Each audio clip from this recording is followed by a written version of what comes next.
A Taliban spokesman declared on Thursday that women will never take up a ministerial position in government because it's a burden that they cannot carry and they should instead give birth.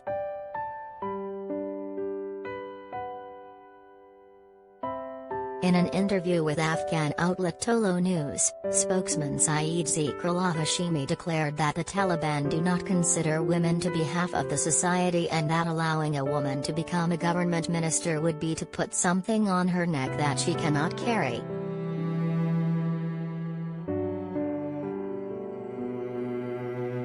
The video, which the Mail Online has not yet been able to verify, shows a conversation between Hashimi and TOLO News reporter in which Hashimi declares that the women protesting in the streets, they are not the women of Afghanistan.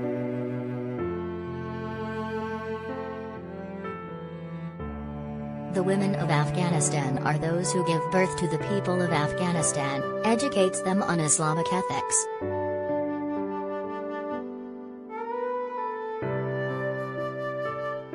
It comes amid reports that the Taliban may hold the official inauguration of their new government on September 11 to troll the U.S. as Americans prepare to commemorate the 20-year anniversary of the terror attacks on the World Trade Center.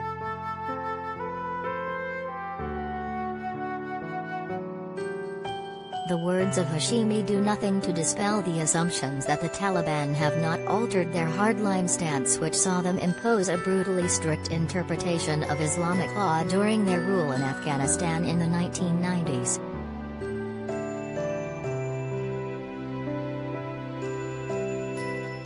The group has tried to distance itself from the policies of the old regime, but widespread reports of the Taliban beating protesters, administering medieval punishments on the streets and introducing a ban on all women playing sport has shown a disconnect between the group's PR offensive and their true intentions.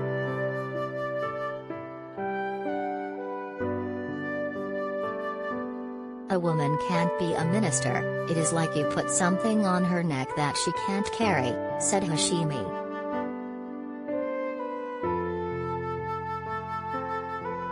It is not necessary for women to be in the cabinet, they should give birth.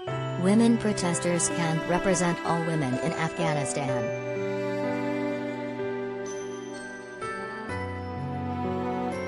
The interviewer interjected to declare, women are half of the society.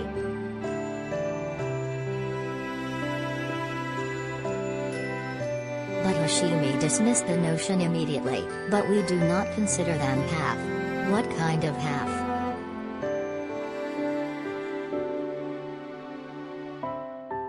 The women protesting in the streets, they do not represent the women of Afghanistan. The women of Afghanistan are those who give birth to the people of Afghanistan, educates them on Islamic ethics.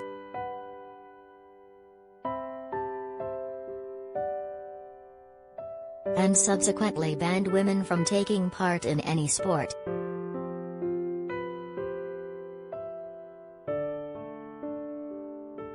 Furious protesters took to the streets of the capital in response to the decision, and pictures quickly emerged showing female demonstrators arguing with Taliban fighters as one woman stared down an M16 rifle pointed at her face.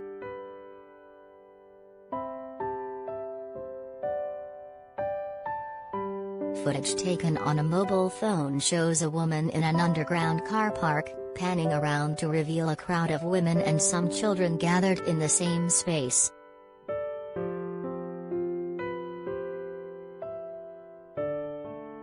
Maraka Papal, the head of news at Afghanistan's TOLO News outlet, shared the clip on Twitter, writing that some eyewitnesses said the women were held in Kabul's Azizi Bank to prevent them from joining protesters.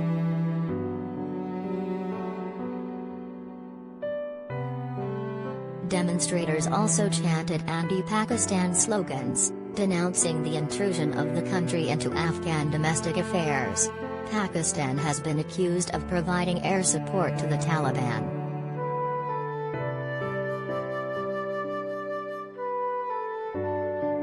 Taliban fighters fired gunshots into the air to disperse protesters and reportedly made several arrests.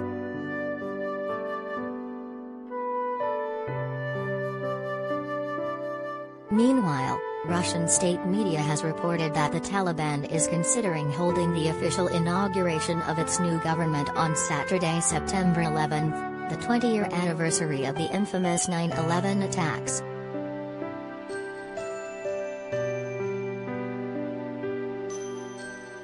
On Wednesday, state-owned Russian news agency RIA Novosti cited an unnamed Taliban source claiming the group's cabinet would be inducted on September 11 in a calculated move described as trolling by head of RT Margarita Simonyan.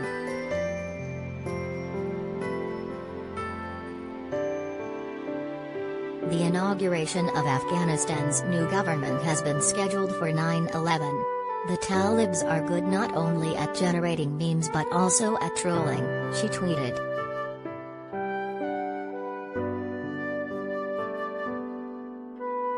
The Taliban have not officially confirmed the date of the inauguration since an interim government was announced earlier this week, but on Thursday the group demanded that the U.S. lifted sanctions it had imposed on members of the cabinet.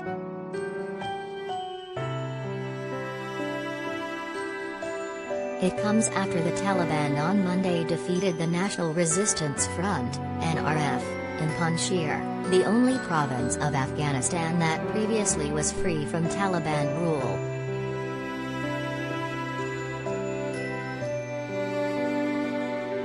NRF leader Ahmad Massoud appeared to admit defeat in an audio message sent to the media in which he called on Afghans to launch a national uprising for the dignity, freedom and prosperity of our country, which also sparked protests but no major clashes between Afghan citizens and the Taliban.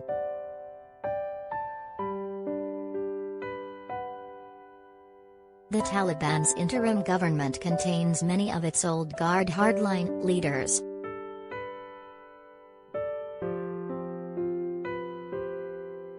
Their newly appointed interim interior minister, Sayed Zekrullah Hashimi, is wanted by the FBI in connection with a Kabul hotel bombing in 2008 that killed 6 people, and is registered on the FBI's list of specially designated global terrorists as a suspected terrorist leader.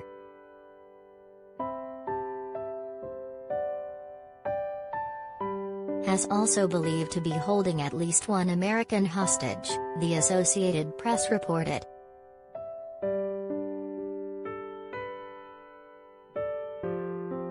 Kremlin spokesman Dmitry Peskov also said on Thursday that he could not confirm the date of the Taliban's inauguration, but Russia's envoy for Afghan talks Ambassador Dmitry Lernov said he would attend.